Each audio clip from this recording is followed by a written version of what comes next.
നമുക്ക് ഈ ഘട്ടത്തിൽ നമ്മളെ ജില്ലാ കലക്ടർ നമ്മളോടൊപ്പം ചേരുന്നുണ്ട്. കലക്ടർ, ഇപ്പോൾ എങ്ങനെയാണ് കാര്യങ്ങൾ പോകുന്നത്? ഫയർ എഞ്ചിൻ നിരവധി വന്നു കഴിഞ്ഞു. അതെ, ഫയർ എഞ്ചിൻ റൊട്ടേഷൻ ബേസിസിലാണ്.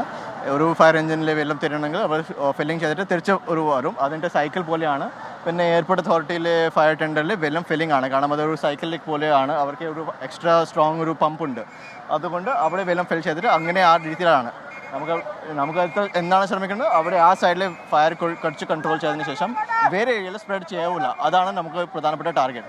വെള്ളമിൻ്റെ ഷോർട്ടേജ് ഇല്ല, പക്ഷേ ഒരു സമയം വേണം ഈ സൈക്കിളിന് വേണ്ടി, റൊട്ടേഷനിന് വേണ്ടി. കാരണം എല്ലാ ഫയർ ടെൻഡർ ഇപ്പോൾ ആക്റ്റീവ് ആയിരുന്നെങ്കിൽ ഇപ്പോൾ നോക്കുമ്പോൾ 9-10 ഫയർ ടെൻഡർ ഉണ്ടായിരുന്നു ഇവിടെ. കാരണം അത് റൊട്ടേഷനിലാണ്. ഇപ്പോൾ ഇതിലേക്ക് ചില 2-3 ഉണ്ട്, പിന്നെ അത് പോകും, അത് തിരിച്ച് വരും. അങ്ങനെയാണ് റൊട്ടേഷനിൽ.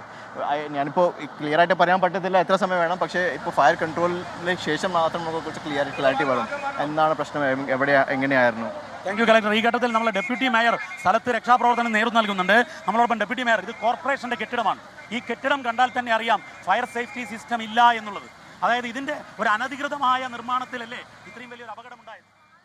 ദീപക് ധർമ്മടമാണ് വിവരങ്ങൾ നൽകിയത്. കടകളിലേക്ക്, കൂടുതൽ ഇടങ്ങളിലേക്കും തീ വ്യാപിക്കുന്നു എന്നത് നമ്മുടെ മുന്നിൽ ആശങ്കയായി നിൽക്കുന്നു. ഫയർഫോഴ്സ് യൂണിറ്റ് നിരന്തരമായി നടത്തുന്ന ശ്രമങ്ങൾക്കൊടുവിലും ഏതാണ്ട് 3 മണിക്കൂറിനോട് അടുക്കുമ്പോഴും തീ അണയ്ക്കാൻ ഇതുവരെ കഴിഞ്ഞിട്ടില്ല എന്നതാണ് കോഴിക്കോട്ട് നിന്നുള്ള ഏറ്റവും പുതിയ വിവരങ്ങൾ.